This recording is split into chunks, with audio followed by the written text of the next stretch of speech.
Praise the lord. యేసుక్రీస్తు ప్రభువారి ఘనమైన నామములో అందరికీ ఈ నూతన దినపు శుభాలు. సామెతల గ్రంథం 28వ అధ్యాయం 13వ వచనాన్ని జ్ఞాపకం చేసుకుందాం. అతిక్రమములను దాచిపెట్టువాడు వర్ధిల్లడు, వాటిని ఒప్పుకొని విడిచిపెట్టువాడు కనికరము పొందును. లూకా సువార్త 15వ అధ్యాయంలో మనకి తప్పిపోయిన కుమారుని ఉపమానం కనిపిస్తుందండి. ఈ ఉపమానానికి తప్పిపోయిన కుమారుడు అని పేరు పెట్టారు గాని తండ్రి యొద్దకు తిరిగి చేరాడు కాబట్టి తప్పిపోయి దొరికిన కుమారుడు అంటే కరెక్టేమో. ఈ లూకా సువార్త 15వ అధ్యాయంలో మనకి 3 ఉపమానాలు కనిపిస్తాయి. ఇదొక ప్రత్యేకమైన అధ్యాయంగా మనం చెప్పుకోవచ్చు. ఎందుకంటే ఈ ఉపమానాలు మిగతా సువార్తల్లో లేవు కాబట్టి ఇందులో ఉన్న పాత్రలు ఈ రోజుకి మనలో ప్రతి ఒక్కరికి సరిపోతాయి. ఈ తప్పిపోయిన కుమారుని ఉపమానంలో మనలో ప్రతి ఒక్కరికి వర్తిస్తుంది. ఈ ఉపమానం నాకు చెందింది కాదు అంటే ఆ వ్యక్తి ఖచ్చితంగా అబద్ధం చెప్తున్నట్టే. అయితే చిన్న కుమారుణ్ణైనా మనం పోలి ఉంటాం, లేదంటే పెద్ద కుమారుణ్ణైనా మనం పోలి ఉంటాం. క్రైస్తవ భక్తిగల తల్లిదండ్రులకి తమ పిల్లల్లో చాలామంది ఇలాంటి తప్పిపోయిన స్థితిలో ఎన్నో అనుభవాలు ఎదురయ్యే ఉంటాయి. కాబట్టి ఇది ఉపమానమే తప్ప నిజం కాదులే అని అనుకోవద్దు. నేను ఏ విషయంలో తప్పిపోలేదు కాబట్టి ఉపమానం నాకు కాదు అని కూడా అనుకోవద్దు. ఎందుకంటే మనందరం ఎప్పుడో ఒకప్పుడు తప్పిపోయే ఉన్నాం. మాటలోనో, పవిత్రతలోనో, చూపులోనో, తలంపులోనో, ప్రవర్తనలోనో, ప్రార్థించుటలోనో, దేవునికి ఇచ్చుటలోనో తప్పిపోయిన వారమే. మనం మానవ మాతృలం కాబట్టి మనందరికీ అనుభవం ఉంది. అయితే ఈ చిన్న కుమారుడు పశ్చాత్తాపడినట్లు మనం కూడా మరలా దేవుని యొద్దకు వచ్చాం కాబట్టి కనికరించబడ్డాం. ఒకవేళ ఇంకా నీవు సమాధాన పడకపోతే ఇప్పుడే పశ్చాత్తాపడి దేవుని దగ్గరికి రా. తండ్రి తన చిన్న కుమారుని చేర్చుకున్నట్లుగా నిన్ను కూడా చేర్చుకోవడానికి దేవుడు సిద్ధంగా ఉన్నారు. దేవుని యొక్క ఉద్దేశం ఏంటంటే నీవు తప్పిపోయి ఉన్నావేమో, దేవుని విడిచి దేవుని సంఘాన్ని సహవాసాన్ని విడిచిపెట్టి తిరుగుతున్నావేమో, లోకస్తులతో కలిసి వారి పాపంలో పాలివాడవై వారిలో ఒకనిగా ఉంటున్నావేమో. దేవుడు తన చెయ్యి చాపి నిన్ను పిలుస్తున్నారు. నీవిప్పుడెంత ఘోర పాపివైనా సరే ఇంకా దేవుని బిడ్డవే. చిన్న కుమారుడు తన తప్పు తెలుసుకొని తండ్రి యొద్దకు వచ్చినట్లు ఈరోజే ఆయన దగ్గరికి రా. వెంటనే ఆయన నిన్ను తన హక్కున చేర్చుకుంటారు. ఈ సువార్తలో మనకి 3 ఉపమానాలు చెప్పబడ్డాయండి. మొదటి ఉపమానంలో 100 గొర్రెల్లో 1 గొర్రె తప్పిపోయింది. అంటే 100లో 1 అంటే 1% అన్నమాట. రెండవ ఉపమానంలో 10 నాణాలలో 1 పోయింది. 10లో 1 10% అన్నమాట. మూడో ఉపమానంలో 2 కుమారుల్లో 1 తప్పిపోయారు. ఇద్దరిలో 1 అంటే 50% లాస్ అన్నమాట. ఇందులో దేవుని ఉద్దేశం ఏంటంటే దేవునికి ప్రతి ఒక్కళ్ళు కావాలండి. అది 50% అయినా 10% అయినా చివరికి 1% అయినా కూడా దేవునికి కావాల్సింది. నీవెలాంటి వాడవైనా, తెలివున్నా, మూర్ఖుడివైనా, పరిశుద్ధుడివైనా, పాపివైనా, ధనవంతుడివైనా, పేదవాడివైనా, నీవెవరివైనా సరే దేవునికి నీవే కావాలి.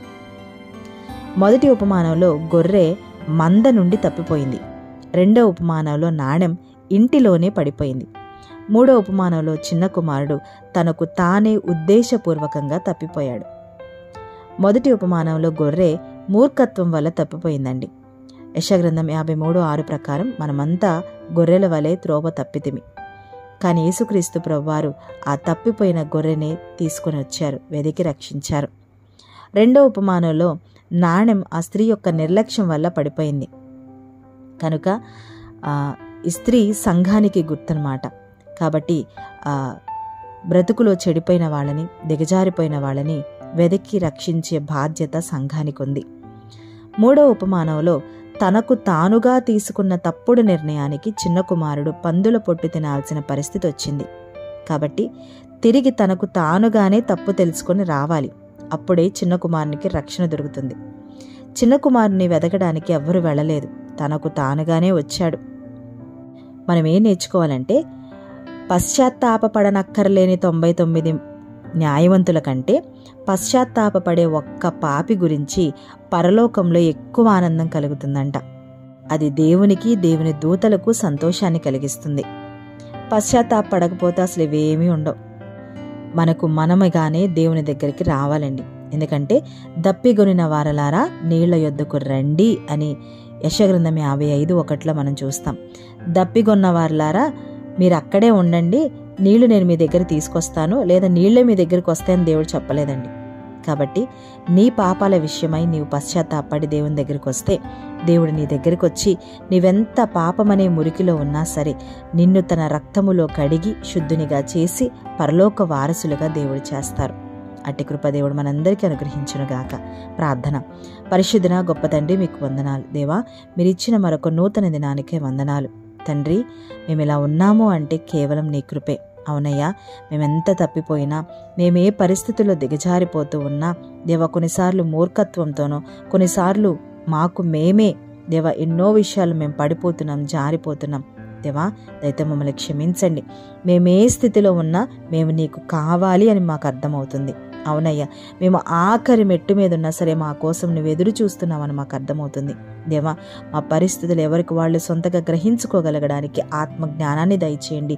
నీ దగ్గరికి చేరి, ఎందుకు అంటే వాక్యం సెలవిస్తుంది కదా, అతిక్రమములు దాచిపెట్టువాడు వర్ధిల్లడు అని.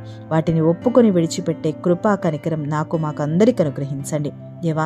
ఈ ప్రార్థనలో ఏకీభవిస్తున్న ప్రతి బిడ్డను మీరు జ్ఞాపకం చేసుకోండి.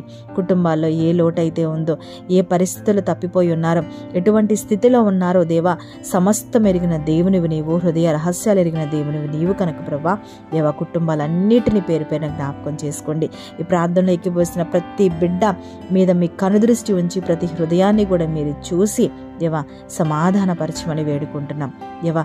ఏ ఘోర పాపైనా సరే తండ్రి, నీ దగ్గరకు వస్తే పరిశుద్ధుడిగా మార్చబడతాడు గనక ప్రతి బిడ్డని ఈరోజు పశ్చాత్తాపంతో నీ దగ్గరకు వస్తున్న ప్రతి బిడ్డని దేవా నీ రక్తం చేత కడిగి నీ ముద్ర వేసి భద్రపరచమని వేడుకుంటున్నాం.